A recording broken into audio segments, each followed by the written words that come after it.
I don't remember asking you a goddamn thing.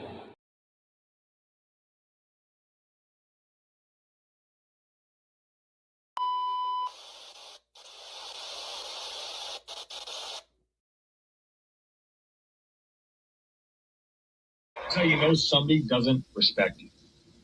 They listen to reply, not to be understood. They cut you off. They minimize what actually matters to you. They laugh at your boundaries, and then they call you sensitive when you try to hold the line. They show up late, they cancel last minute, forget the things you've told them, because in their world, your time, your energy, even your voice aren't a priority. They're just an option. You see, there are two kinds of people. Those who adjust when they realize they've actually hurt you, and those who expect you to adjust so they don't have to change. You don't need to be disrespected loudly to be disrespected deeply. Sometimes you'll see it. It's just in their tone, in their patterns, in the silence after you're known. Respect isn't what they say when they're watching. It's how they act when they think you'll tolerate it. The flow insane, take my spot, so the range. Shoot my shot with perfect aim. Third degree, that perfect flame. Ain't no sleep, that's the game. Oh, so southern, that's the slang. When they see me, that's the main. Chasing checks and fly like planes. Big old stick, I bought a cane. Flick my wrist and bought the ring. I'm so boss, we're not the same. Paid the cost and kept the change. Now I'm walking Hall of Fame. And I reside in the cloud. Grand wishes with these bitches. Taking pictures with the crowd, and I'm out. Yo. What up? Peace, blessings, glory, praise, and honor to the Most High. Happy Thursday, people. Appreciate you for being here. Glory, praise, and honor again to the Creator, Yahshua, the Alpha, the Omega. It's an honor and privilege to be with you guys. I love chopping it up with you. Whether or not it's 1 million people in here, 2 people in here, 5 people in here, we here for the real talk. We just cutting up. Shout outs to my poets, writers, content creators, everybody in between time, in the meantime. Shout out to Sour. Shout out to the panel, Sydney, Rob, everybody, man, that's been tapped in. Humble. Love the discussions. We got an archive filled with some of the most amazing work ever to be put on social media. And it's a privilege to be able to sit down and have these discussions with the good people. Win, draw, or lose, we all went across the board. You see the title, right? I saw it too. I had to retwist it and remodify it a little bit. Because I was scrolling on TikTok, of course. And when I came across this video, I hit an automatic stop. I froze. I was astounded. I was flabbergasted. I couldn't believe my eyes. I thought I was being deceived. My mind's playing tricks on me. I didn't know this was a real thing. Apparently it is. Apparently there is something for everybody. I've said it before. There's a niche for every human on this planet. It don't matter what your fetish is or what you prefer. There's something for everybody. And clearly, a lot of you need help more than what this entire conversation can offer. But nonetheless, the reason why we are here is because it needs to be discussed, it needs to be explored, and it needs to make its way from account to account, from platform to platform. Because there's no way in the world You are going to tell me that this happens. Nobody's aware of it. And for some odd chance, we come into contact with somebody like you, and we're oblivious to the fact that you are out here having parties to contract a disease, a virus, a death sentence, so that you can get benefits from it. Oh yeah, yeah. You done lost your damn mind. I'm sorry. This is what I'm gonna do though. I got a clip I want to play for y'all. I'm gonna let her get her balls off, and we're gonna have a conversation. Let's bring this up here real quick.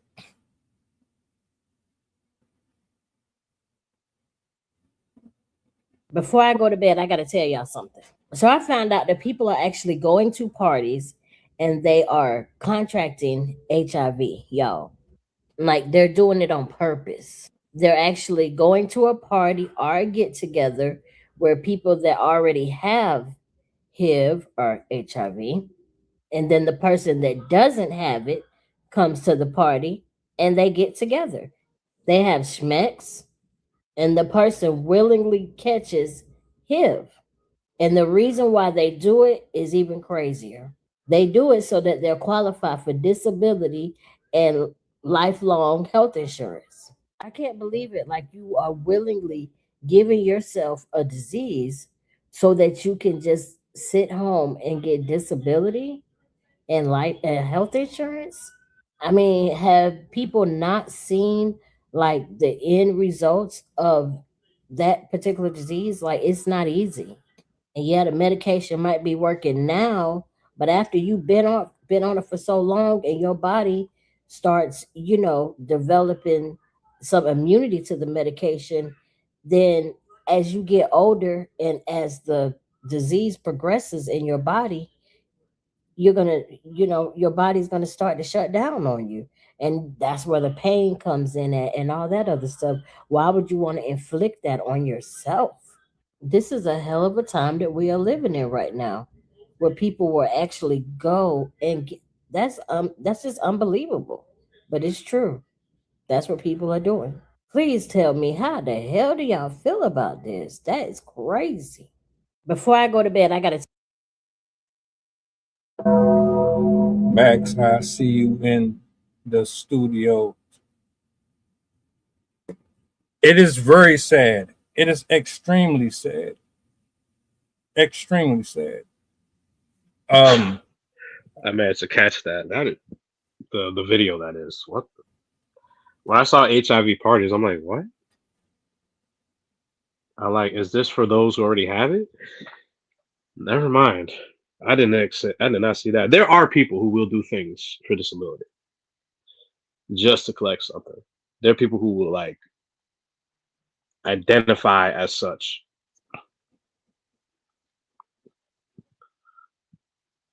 you made the same face I made when I came across that. The exact same face. I was absolutely floored,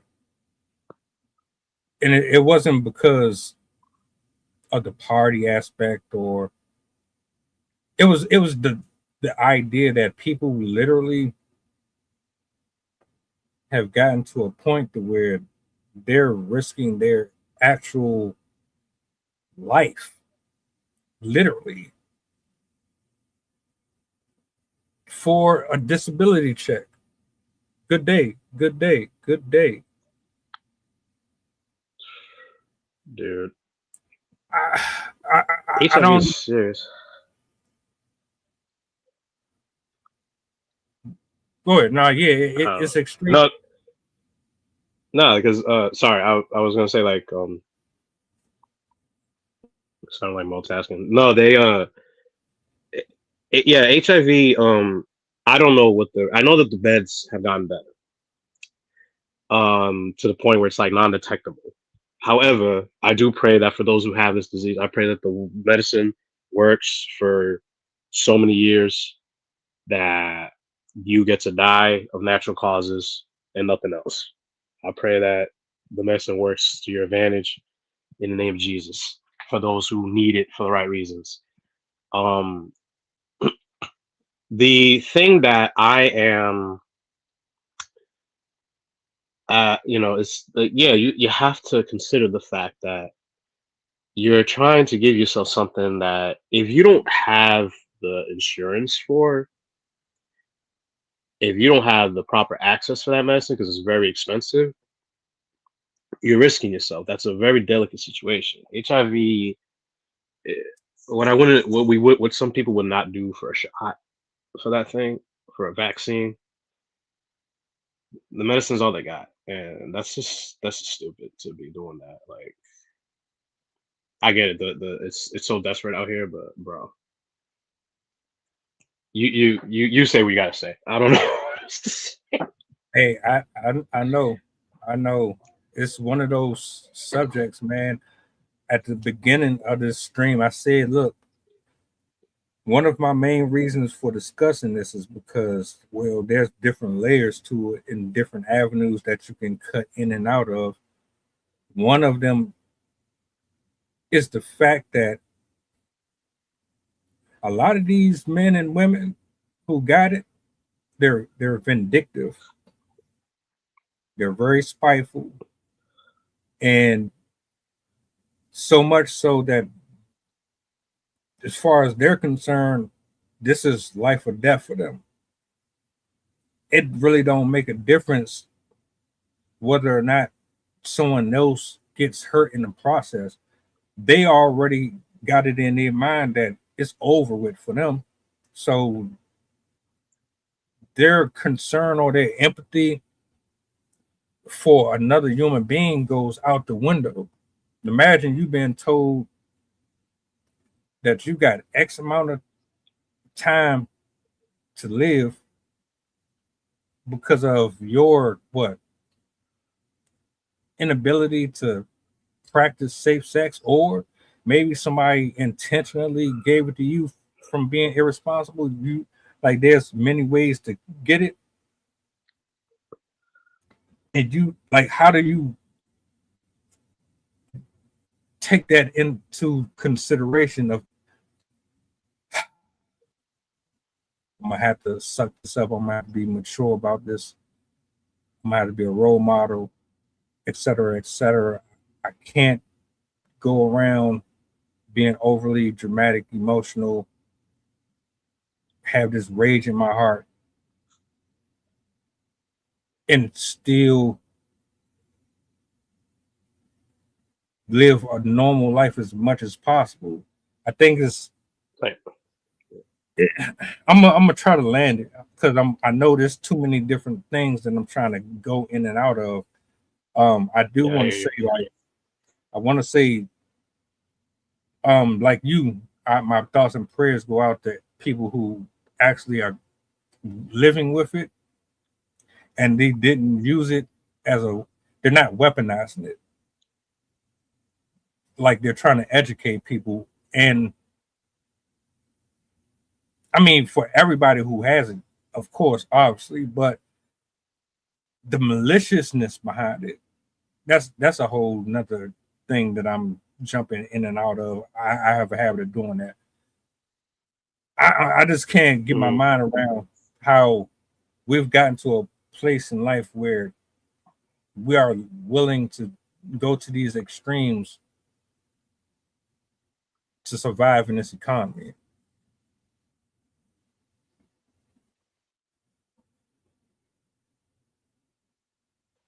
yeah,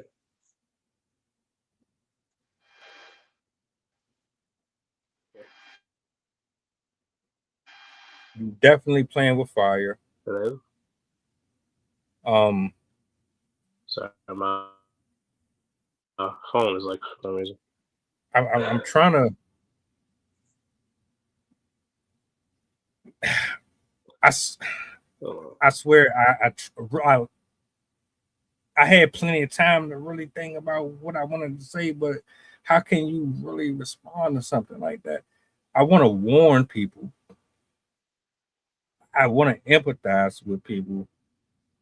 I want people to know, look, this is a real thing. This is actually happening. It might be next door to you. It might be around the corner. But I don't want people to act or pretend as if HIV is something that you can just get rid of, or it's supposed to be something that you're okay living with. I got you, bro. You sound like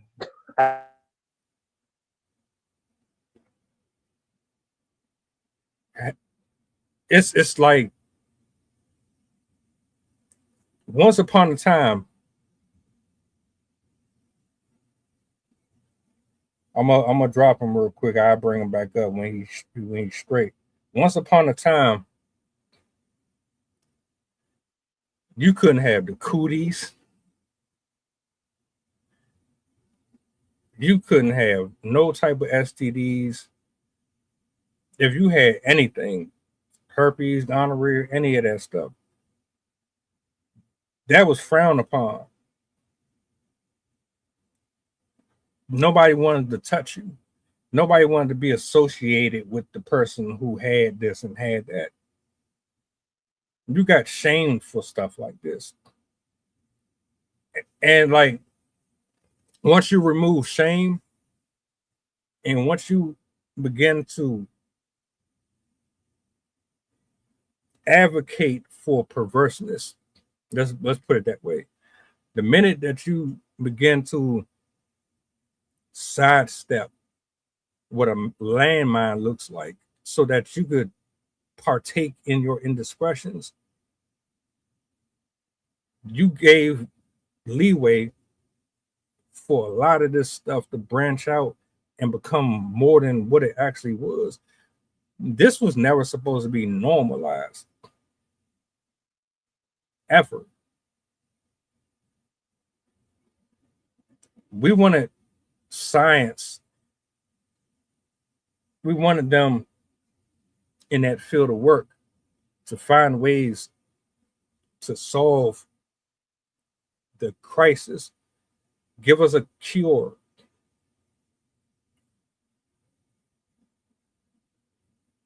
This is life or death. This is my family. These are my children. Am I going to get to grow up to see them? Are they going to get to grow up to have normal lives? What's my dating going to be like? Will I ever find love again? Will I ever be able to do things the same way anymore? Because once you get attached to a certain stereotype, or you're that guy or that girl that got this and that, people treat you different. It's a whole lot of stuff that come with that. It was never supposed to be normal. But now that you got certain drugs that prolong that finality, people are more adjusted. They're getting more like comfortable with having it. People are actually dating while they have it.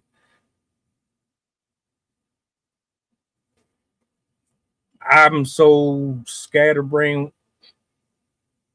I know the economy is bad. I know like people sell blood, sell semen, toe pictures, all type of stuff. The way that the world is right now, here in the United States, it's hard for people to make it on a day-to-day basis just off of one job. I don't know if there's one person that's living off of one salary, unless you in one of these states that still give you a fair shot. But you know it has to be bad.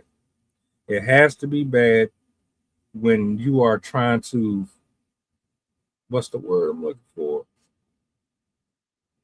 You're trying to play the system with a cheat code that really isn't a cheat code. Why would you volunteer to go to a location to have somebody transmit something to you that you can never get rid of?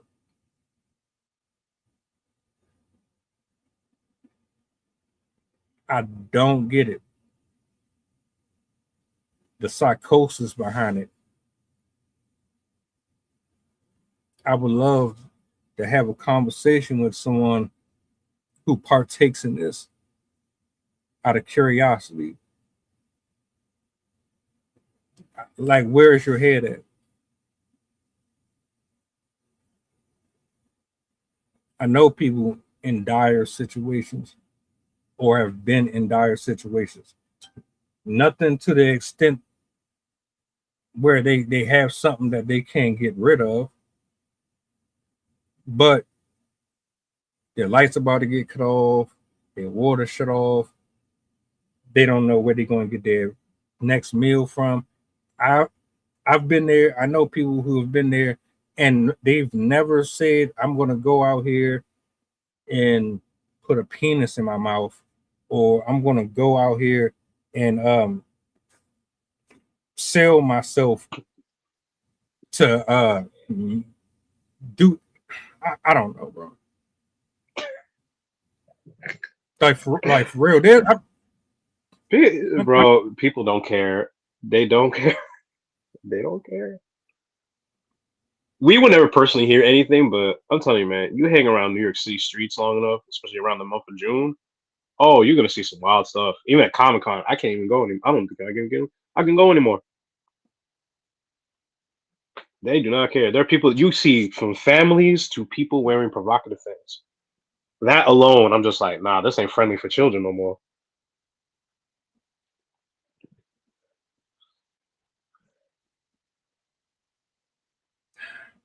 and Forgive me two, if I interrupted. no, you good. I was just saying the level of depression, mental anguish, deprivation of the spirit. Hmm. Are you that worn out by society and the responsibilities of trying to upkeep your lifestyle? Is it a combination of everything? I'm not even talking about a person who already has it. I'm talking about the folks that's going to the actual party, volunteering themselves to get it so that they can alleviate some of the stress. What's going on?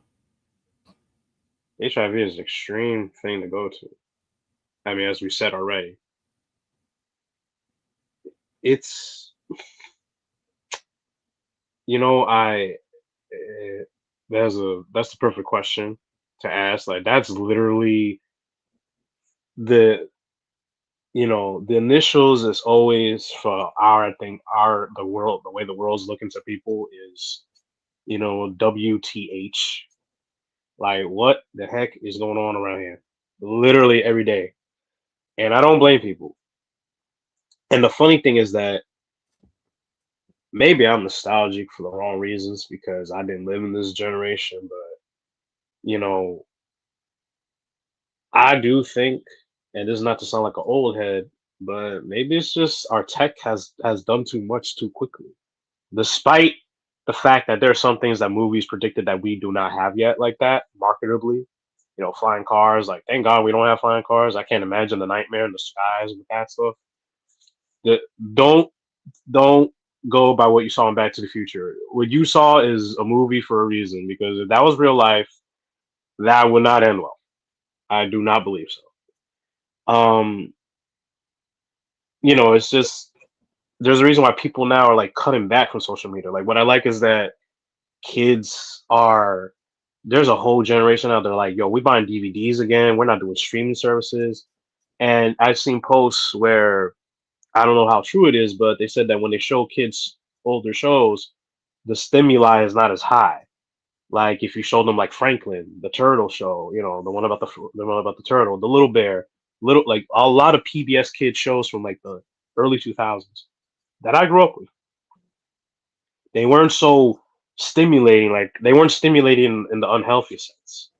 They were like well paced that you could understand stuff. And you know, people are switching to old tech because this is too much. This is too much. Like I love, you know, if we had just had a radio show, people would be forced to just listen. But what's good about podcasts is that you could watch how people are talking if you want to, or you could just listen to it. But they make everything hard because oh, you got to pay for premium if you want to just be able to turn off your, you know, turn off the screen and just listen to stuff. Like I remember when that was an issue. Like I take YouTube Premium because I'm tired of ads and I want to be able to listen to music and I had to buy 1,000 things on iTunes. Like it's not convenient. It's not balanced. Nothing seems balanced. If this was like, I think that's why people kind of worship the 90s a little bit specifically, if not the 80s and 90s, because they had a transition where it was like there was actually some years where it was like peaceful. It was the one decade where war wasn't necessarily always the thing that scared everybody. There was looming ideas, but it was never something that stuck. And then, you know, 2001 comes and forget about it. It's like, God forbid you have a decade of peace, excluding, I believe, Desert Storm. I know that was a thing. So, you know, like, if you look at, even entertainment, like you had, um, you know, black culture in on TV was being a little more legitimized. It was becoming a little less stereotypical. You had different world. You had, you had I know despite his reputation, but you had Bill Cosby show going into the 90s or at least about to end. You know, you had those 2 decades where there was some liberation of like showing like camaraderie. And I know that the day that the earth becomes peaceful is the day where Jesus will return.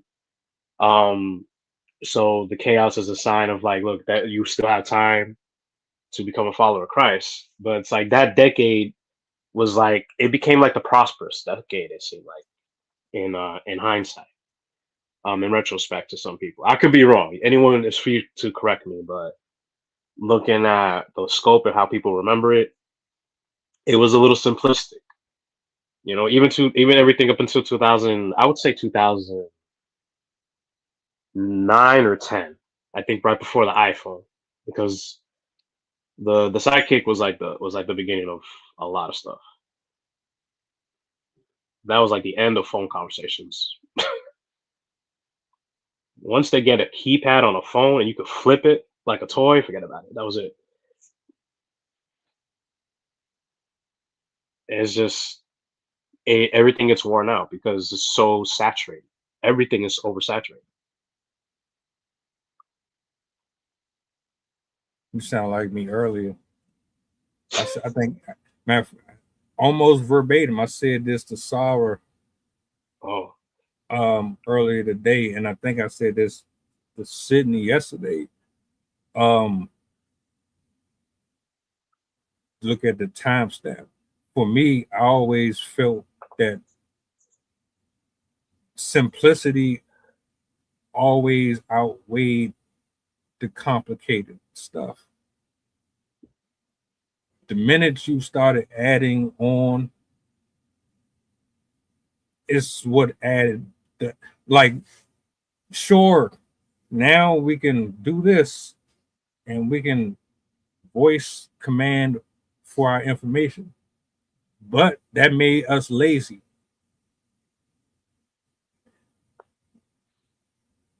It made us codependent on technology. It changed our perception of reality.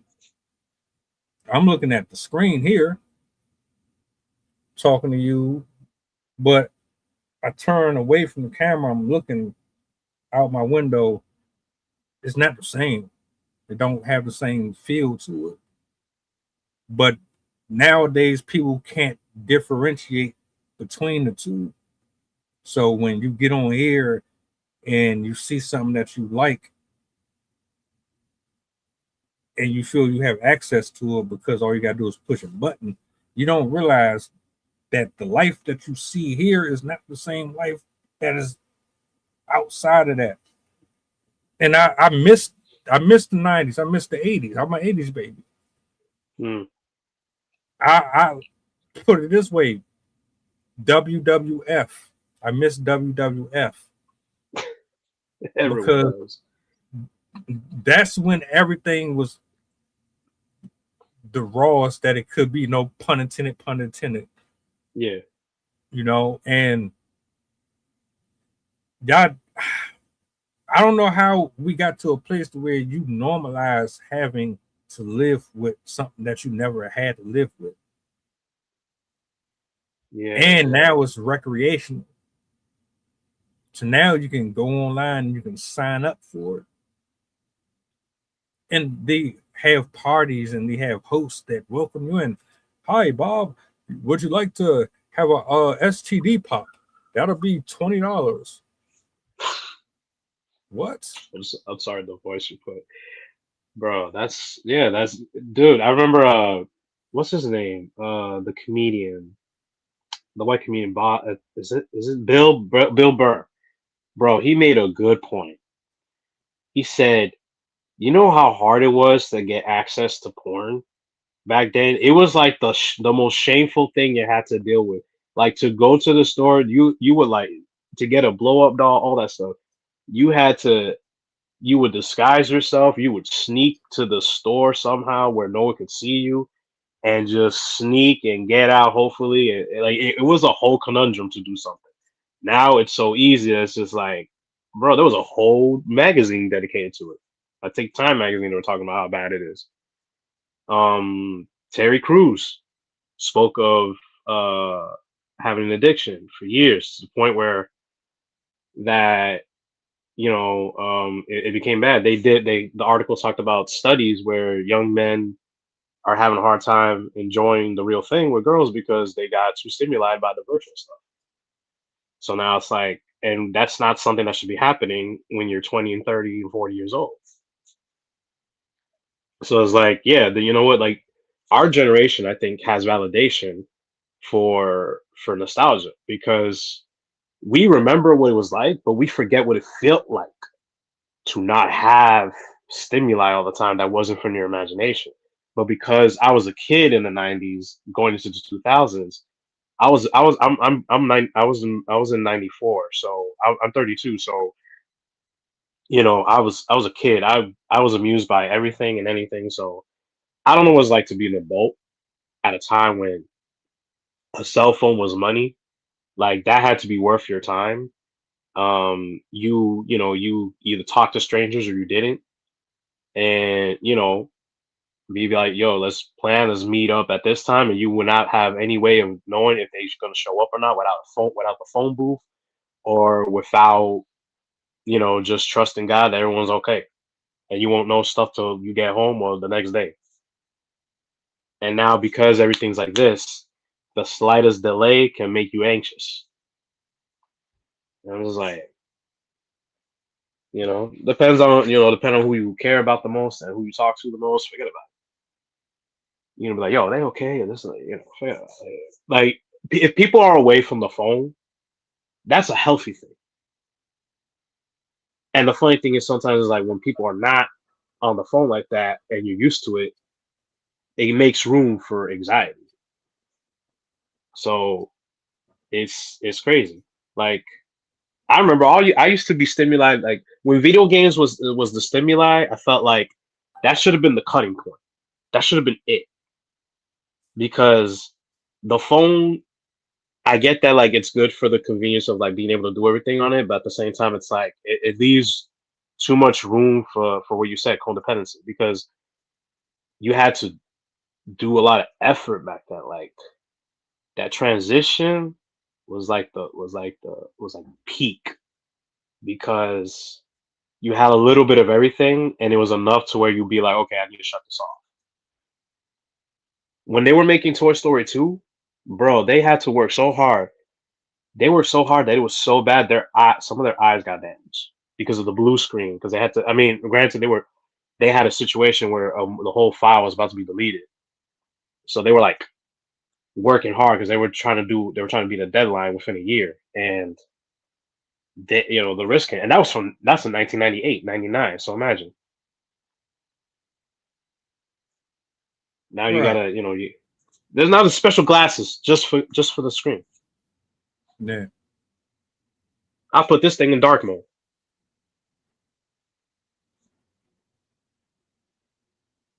Yeah. I'm so So old school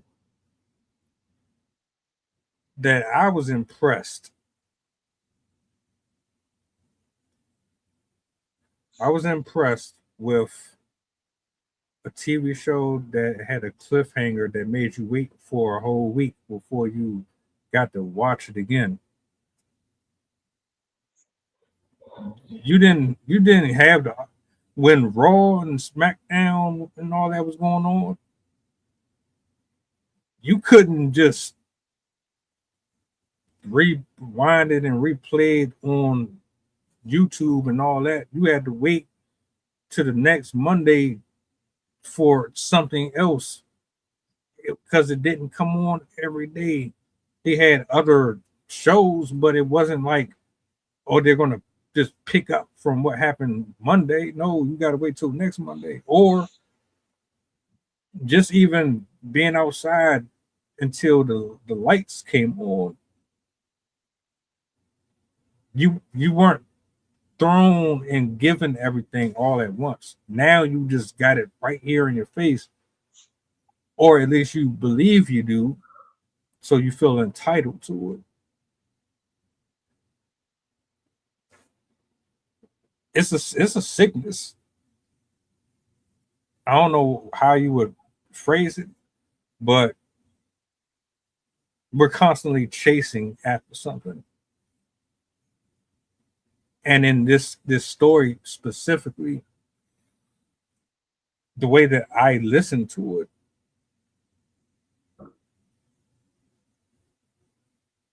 you're telling me either this is just something that I enjoy doing, or y'all are down on your luck that bad, or you feel that lost that this is your only option. Maybe I'm uh, tripping. hmm. No, I think it's a mix of a lot of stuff. It's it's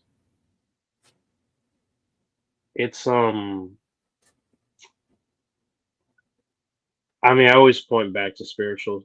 So I know people are like, I know there's some people looking at me like, oh, here we go again. But it's true. Think about it. Like, there are enough people in the world that you know that that are familiar with spiritual stuff, and what you know is that you know they are. It's there's a reason why it says do not be of the world, because you're gonna get influenced by stuff like this, and sometimes we get oblivious to it. Think about something, right, folks? In the Bible, it says in the last days, what's good will be considered bad, and what is bad will be considered good. There are people who are celebrating this idea that is so blatantly, obviously bad, and there are people who justify a lot of things like cheating. The fact that loyalty is like is like a plus is very concerning. Now, granted, infidelity has always been a thing, but to the people's reaction to stuff is so drastically different. If you look at conversations now, where there are panels that talk to men and women about what their expectations are and things like that, it's like there's a false reality that's been driven there. I mean, some people are just materialistic, some people are simplistic, depending on what they've been through in life. When people go through hard times, they're like, they want that prosperity because it's like, yo, we tired of this. We're tired of grinding all the time. Some people embrace it for what it is, and they're just like, look, as long as I'm good and we could do this every once in a while, I'm fine. But some people want that high life because at this point it's becoming like the goal for just to survive. And some things are understandable, but if when simplicity is no longer your goal to just be chill, if in this life, then it's worth self-examining. Like if you got to go through this desperate measure to just for the sake of being able to like take a breath and survive, we got problems. And I want to blame the economy, but I also blame. I think we all responsible. We are all responsible because there's a generation that allowed things to happen. There's a generation that indulged the wrong things for too long and for the wrong length of time. You indulged the wrong politics at the time. I remember Malcolm X. I know I heard this clip years ago on YouTube, and no, and this is not to just say that Republicans is great all the time. They're not, but he made a point and something to think about. He said, "Beware of the white liberal that tries to give you a handout. He will try to give you help, but it will only lead to codependency." I'm paraphrasing, but if you look at some of the stuff that government help, while it's good for those that need it, they push it to the point where it becomes a necessity. And then there's the politics push codependency, and then they vilify things to the point where we are like, yeah, we keep believing that, but then it's like, wait, take a step into reality. Take away a minute from the TV, the phone, the everything. How do you really interact with people? How are people really treating you? 9 times out of 10, is it really that bad? And it's not to downplay anything that's just happening to people, but take a minute, take life in for what it is. Is it really that drastically horrible as opposed to what it's been told to you? And I know that there are people who have horrible experiences, and I pray that the Lord gets you out of your struggles, and at the very least gives you peace spiritually, so that way you could be happy in Christ. Because I know that there are a lot of people that go through so much stuff, it's you have no idea. But and there's no downplaying that. But it's just take a minute to take in the blessings that is for where you can find it.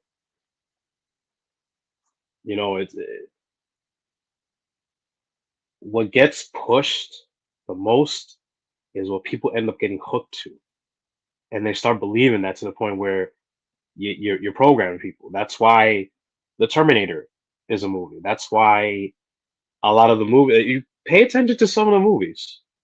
I'm watching it now. They're trying to tell you something. You're watching Terminator. It's playing down in the background. Oh my god, bro! I've been telling people the Terminator is too perfectly timed right now. This is literally the decade that war is supposed to is happening. Every time people watch that movie, they're like, "Oh, we're only a couple of years away from that." Like, it's that's about AI killing you. They do it in the literal sense in the movie because of the storyline, but think about how it's doing it to us mentally. So I'm rambling, so forgive me, but it's just it's a combination of all that, and spirituality is a huge component here.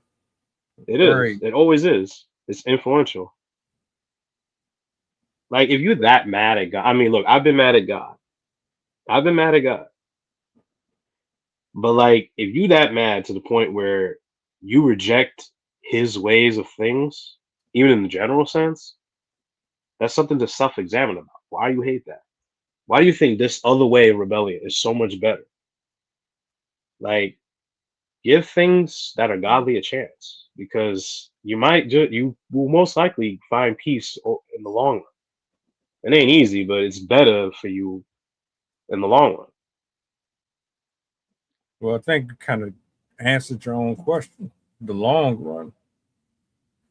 Yeah. That requires time. That requires patience. Yeah. But if you're if you're consistently offered a quick fix, like somebody said in the chat, Yeah. you're gonna be spoiled. You're used to getting things immediately. And if even if you're not getting what you want exactly, you're supplementing it with something else because you got too many options.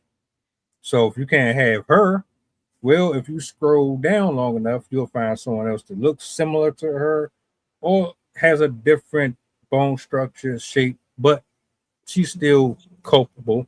So you'll be happy either way. If you can't get this bag of chips, we got something to replace that. It's always something to replace something. The idea is to make people feel like they are getting more for less. And Hmm. if you have to wait on it, that means wait on real love, real friendship. You got to work extra hard for that paycheck.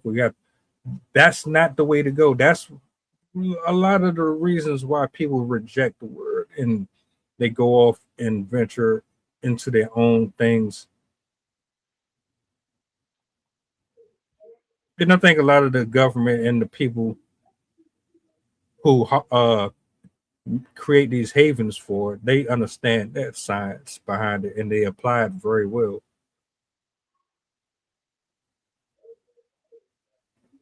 But I don't think people acknowledges it or they want to add that or consider that to be a part of why we are where we are right now. There's a perversion, there's a spirit. I don't know what you identify with, but there's definitely a spirit of error in somebody when you would give you a whole healthy man out here, but you think it's a good idea to go over here, have sex with this person who has contracted this incurable by our reason. You take on that virus just so that you can what? Keep your refrigerator full, so you can skip the front of the line in the warehouse, or so that you can pay your rent. Something is not right there. What's that voice in your head that's telling you that's the only option? What's the voice in your head that's telling you, well, you kill two birds with one stone. You get to have sex, and you also get some extra finances to help you out. And because this is how, and this is my opinion, this is how the enemy works. He makes something that he can either make something that look good, sound like it's from God, or he can make something that sounds bad look good by giving you different options, different reasons for why it would benefit you. Oh, they got pills and stuff that you can take for this. You won't die from it, and you'll have the extra money to take care of this, that, and the third. Someone will love you. Someone will like. There's plenty of people, men and women out here that have what you have, and they'll date you. Man.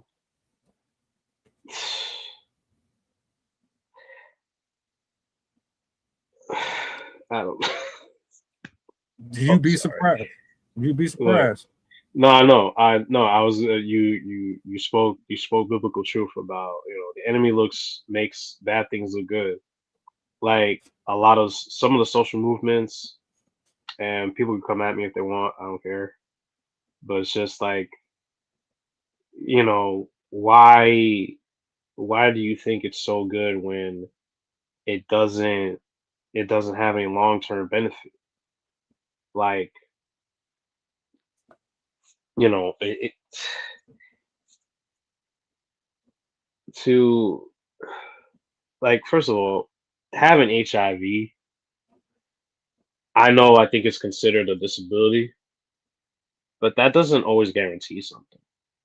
If not immediately, because consider the fact that this is a specific retrovirus that is quite resistant to a lot of things, and if you can get the medicine, I think within a certain time frame, also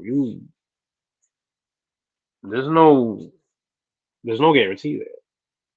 Even if the immediate idea could look good, it's like consider all the people that do rely on stuff, the amounts of people, especially when you look at all the government assistance that exists, a lot of stuff has a waiting list. So many things have a waiting list. God forbid someone doesn't make that list. Who needs it? You know what I mean? Like you're adding yourself to a layer of something that is potentially problematic, and like more so than rewarding.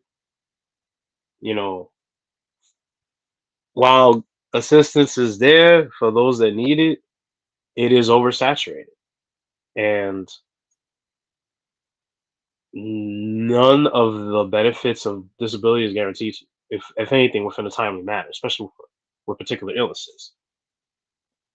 You know, it can be, yeah, the HIV can be dormant for amount of time, but you don't want to play with that. You can't get rid of that once you have it, because now that can complicate relationships. Because if you're not on top of that, that affects anyone you are married to, any children that you have, because now that bleeds into next generations. Even with the medication, you know, that thing don't. I don't know how good it is. I don't think you can. I don't know if the. I think the medication is good enough where you can't pass it to children. If you have any, if you give birth to new children, but I still wouldn't play with that. So I know I keep thinking about Different World when they had an episode about that. One of the characters, who eventually plays Martin's girlfriend, I forgot her name in it, and her character shows up saying how she has AIDS, and her character's taking the earliest versions of the medication. Where some good, some days are good, some days are bad. Now, granted, that's the '90s, and we come a long way, but at the same time, it's like now is when medication is like can give a good level of peace, but it's still expensive.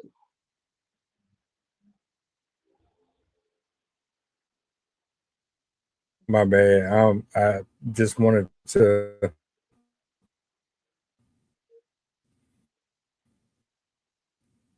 Say that again. look something. Pull this a minute. Oh, okay. Um, this is what I will do. I'll just read it just to mess up the what's name. Um, just so people know, just in case you're not familiar, uh, HIV medication prices range from $40 to over $5,000 per month without insurance, while a 30-day supply of common daily pills like Biktarvy runs about 5,000 and Truvada around 1,700.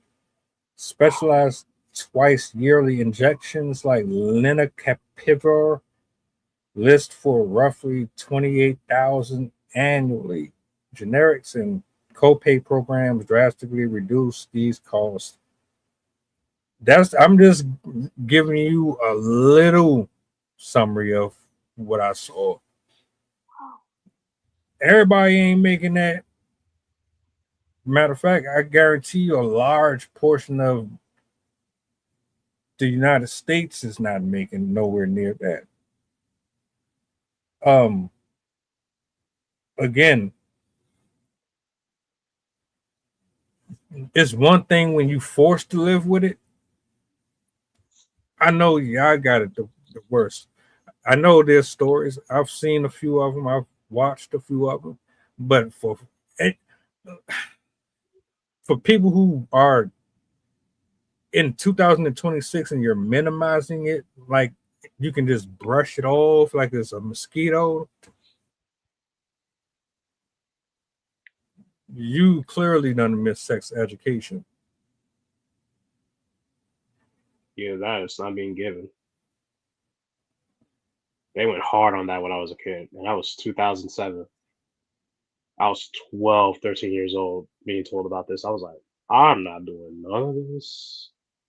I'll wait till marriage because at least then I'll feel safer. I just had that feeling like I know if I'm married, if I do stuff married, with my person, I'm safer. I just knew that off the bat because playing with people that you're not committed to is very dangerous.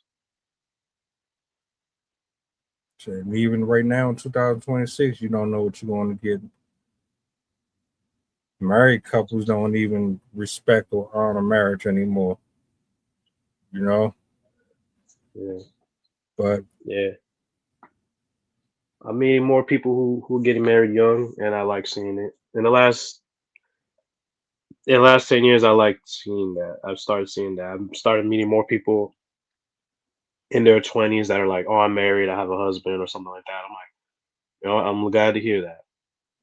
I'm very happy to hear that. I was like, thank God, because like, look, single life is beautiful, but it's only good if you do it properly. Like, because you got to be careful. I mean, granted, you're not, even in biblical terms, the single life is something to worth to embrace. It's just that you still like if you're married, you still got to be careful what you're doing.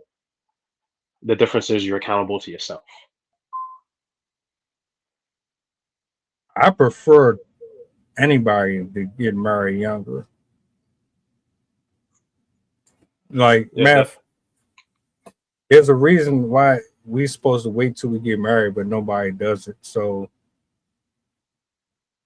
for those of you who are still virgins, I applaud you.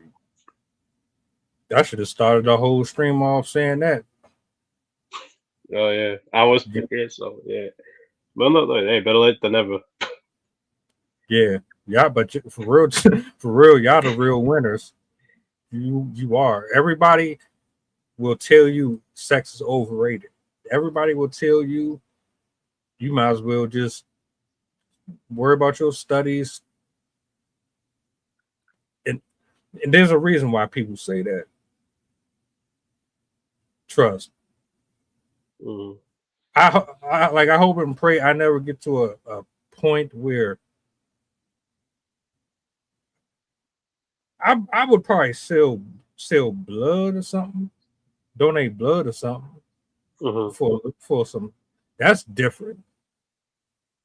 But I'm not about to know everything that I know about STDs, STIs.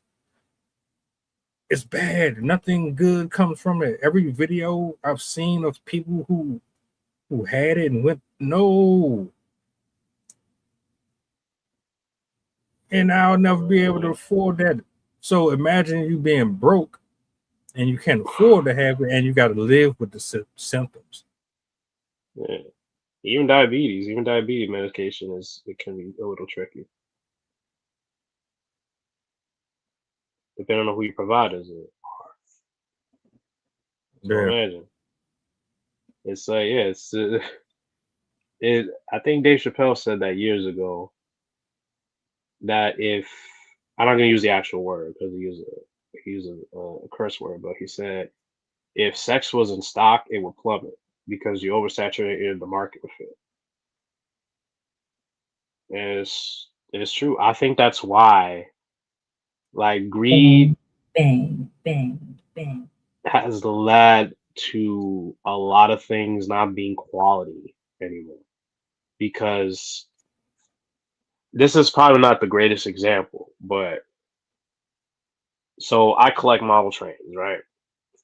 And I know about a good amount of history about like Lionel trains. And there was a peak time when they were doing well for like about 20 years, and their stuff was so well made that to this day people still prefer buying those things from 80 years ago. I have a train from 1946. You know what? I have it right here. I'm not even afraid of it. This is from 1946. This model, and this thing still runs well. Now it's a little sluggish to start with, but that's because of maintenance requirement. But this thing is still well made and still worth more or less its original price. And because that stuff was made, my theory was always people didn't feel the need to repeatedly buy a train set every year unless they had a passion for that. You could have the same train set for 20 years around your Christmas tree. Be like, I don't need to buy another one. Maybe a couple of cars to give them an idea, but we don't need another one. This train still works. And I bought that in 1950. It's 1970. It still works. Today, it's so saturated because you need to have money coming in regularly. So the quality is forced to go a little bit down. So that way people have a reason to keep buying. That way there's cash flow for companies. And if you take that with everything else, it's the same concept. You get what I mean? Like even cars. Cars, for example. Great to have a new car, but their motors, depending on the brand, carbon buildup sucks in some of them. And then the motors that were good up until 2017, they don't make them anymore. My car is 22 years old. The motor it uses they stopped production of in 2017. And the motors after that, they're all turbocharged, built in like that. But their downfall is that they get carbon buildup. They get a couple of stuff that will require a little bit more maintenance regularly just to keep upkeep. Now, how long the car will last, I can't say, but the tech bugs kind of give you an idea that the longevity is something to prey on. Everything basically is what I'm saying is that the saturation is being forced for the sake of greed, and half the time just to keep get business going. But the thing is, you risk a lot of the well-being of your customers, the well-being of the people that you look over, that you are in charge of. If you're a higher up position, so that's why a lot of people are like, if you look at people who are becoming Christian now, a good number of them, they're going old school. What's her name? Is her name Brett Cooper? I believe it was. She's the one that's compared to oh gosh, what's the guy? He talks fast. He's a Jewish guy who has political controversy. I forget his name. I can't believe I forget his freaking name. The girls always compare to him. But anyway, she shared a study on her show one time on Daily Wire where she said that a lot of Gen Zs are going traditional. They're starting to see going traditional. A lot of people are turning away from the politics that get pushed a lot because they start to see it. I think 2020 became a backfire because people had a chance to actually sit and actually look at what is actually happening. And they're just like, you know what? Let's step back a little bit. I think that's why some people, despite how Trump behaves and some of the stuff he does and says, I think that's why some people follow some of his concepts because some of it is like let's just take a step back a little bit because it's a chance to kind of just simplify your life a little bit because it has stirred up so much that people are just like, we done with this. We're gonna go 90s mode on everybody and just turn this stuff off because it's not healthy. This has unfortunately become demonic. This phone has now become a demonic presence. Not just TV, this.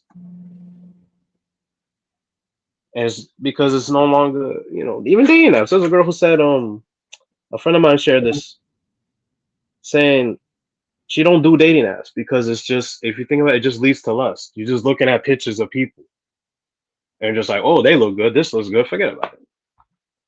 You get so caught up in that I mean, it still has benefits, but at the same time, there's a risk for lustfulness, a high risk for it.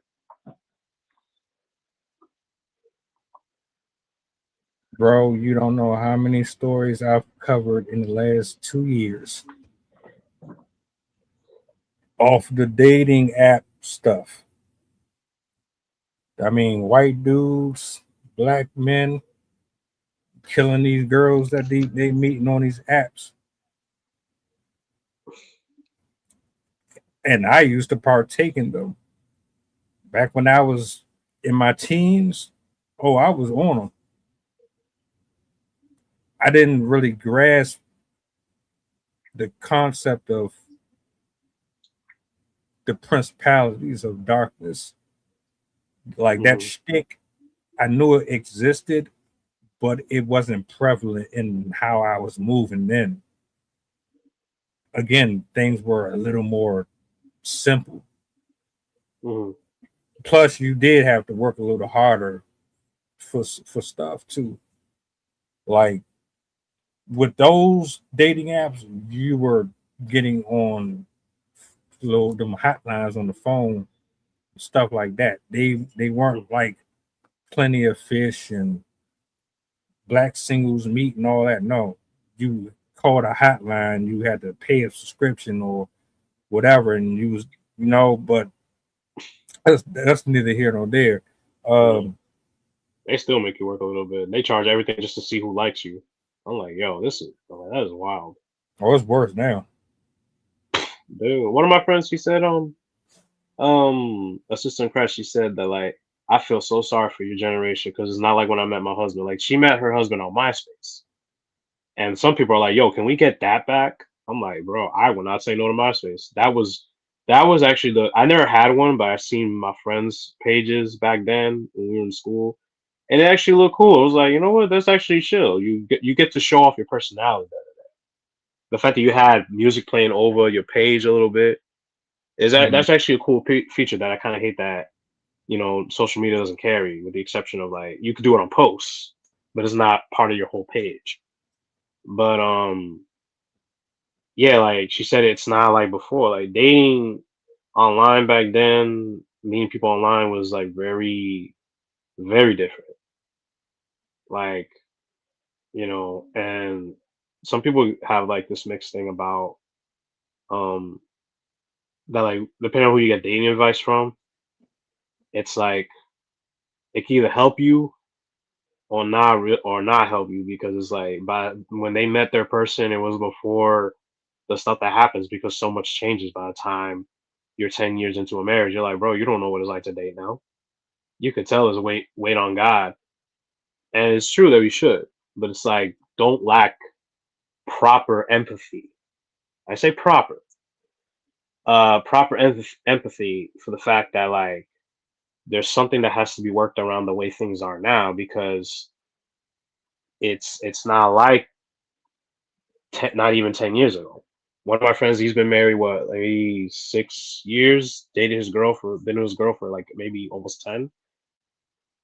When he met her, they were friends in high school. It's not like before at all. And I was in college, what, 10 years ago, starting at 10 years ago, not even, or older than that. A lot has drastically changed, man. So much. I didn't jump on the bandwagons right away of social media or anything, but it's a lot. It's crazy. Hey, look, if you didn't live through it, you just didn't live through it. Yeah. You can't bring that back. No. What I experienced, you can't have that here. They won't allow it. it's not going to bring them revenue. Period. I was paying 50 cents for chips, 25 cents for chips, 15 cents Yeah. for bubble gum. The sodas weren't no more than 60, 50 cents, 75 cents. Everything now, no.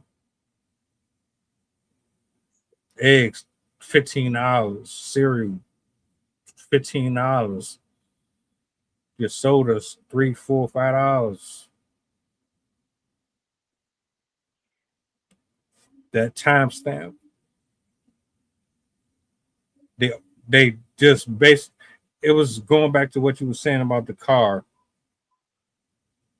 They overstimulated us with all of this, and they say, you know what? Oh, you like Mm-hmm. this? You like that? You like this? That? All right. Let's figure out a way to modernize it over time, but also let's cheapen the product as we make it better. Then package it like it's an upgrade while it simultaneously forces you to become more desensitized and more gimme, gimme, gimme, gimme, gimme, gimme, gimme, gimme. Yeah. Like the level is genius evil. It's like very subtle but very obvious what they were doing, and we are just now kind of waking up to it. Most of us sooner than later, but Mm-hmm. Yep.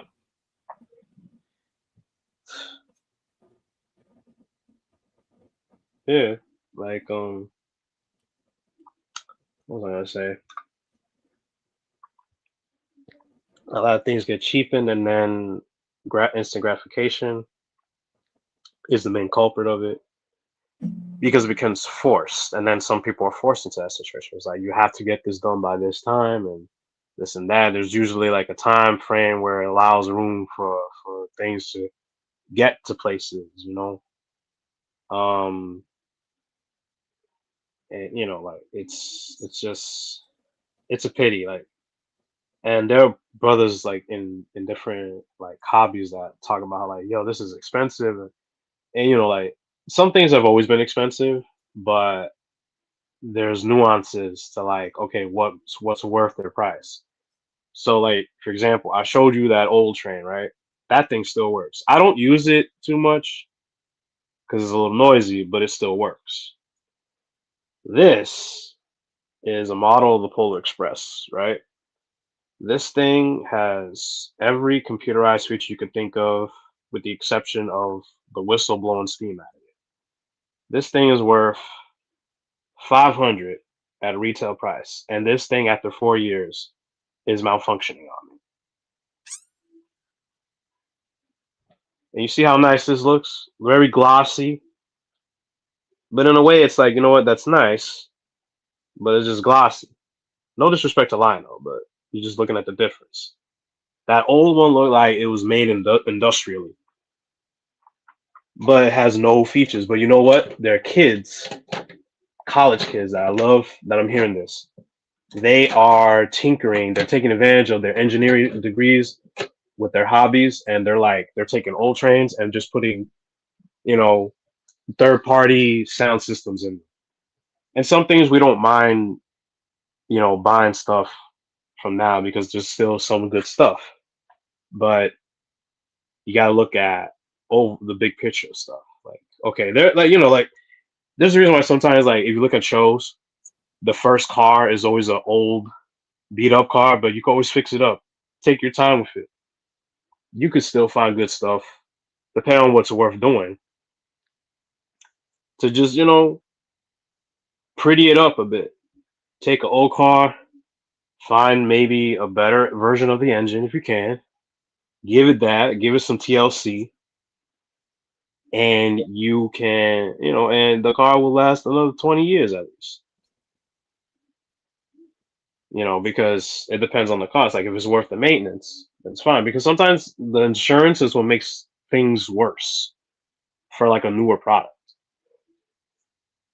I don't know how we jump from HIV to this, but the principle is that don't let the pressures of instant gratifications and modern day anxieties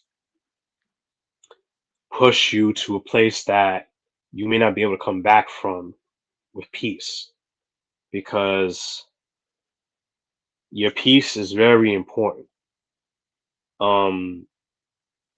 Stay compassionate for people, but protect your peace. um I hate that I can't remember the scripture by heart, but above all, guard your heart, because everything you do flows from it. Our heart is very deceitful, and you know, cast your anxieties onto the Lord because He cares for you. So, like, before you do anything crazy and you get emotionally driven, um, you know, pray on things first. So, love of God, and wait a minute. Don't jump on the first thing that sounds like it's justifying what you're feeling, but keep praying on things and give it some time, because God will look out for people, man. There is, by the grace of God, that we are not wiped out like the zombie apocalypse right now. There's a reason why it went out. It's not Skynet hasn't pushed that button on its own and send a rocket to everybody. So take advantage of the blessing that is the existence of humanity, and rest in the Lord, because you can take refuge in Him, man. So, and I feel I'm sorry for, and look, this is not to, and I understand those who, you go to this and, you were sold a what looked like a possibly a good idea to you, but unfortunately it wasn't. But look, just, learn from it, and just make smarter decisions. Make smarter decisions, brothers and sisters. I don't know if you got anything else to say. I know I've been doing most of the talking. all I'm gonna say is nice segue back into the moral of the whole topic. Appreciate it. I think all of it connected. It just all depends on how you hear it. Because when I'm listening to you talk, I'm thinking, well, you can compare it to how you treat your vessel, the wear and tear you put on your body. Exactly. Meeting people, dealing with different souls, different emotions, the chemical balances, imbalances, the spiritual warfare that you deal with, the traffic that comes in and out. Yeah, I think all of it tied in together at some point. Even the minute you said the Terminator drink, it was already over then, because I didn't have this plan all day. I just have a habit of keeping stuff on repeat. I don't even be paying attention. Sometimes it just be running in the background. But know y'all,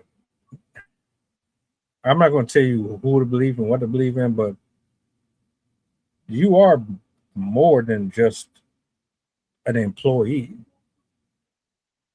Yeah, we all got to take care of ourselves. It should never get that bad. I'm not even going to go too more into it, because I think you closed out perfectly, but love yourself a little bit more than to just hand your health and your well-being over to your lust and your desires and stuff like that. It's not what you really think it is on the other side. But shout outs to Sarah. I appreciate you for pulling in. She said she was going to tap in with us earlier, so I appreciate you. Luscious was he the one in the chats? Yeah. Nice to meet you. I was trying to read some of them. She said something about yes, but I don't know who that was about. Oh, she was responding to something that you said earlier. Mm. Yeah. But shout outs to everybody, you, and anybody who watches this back. I hope y'all have a blessed evening.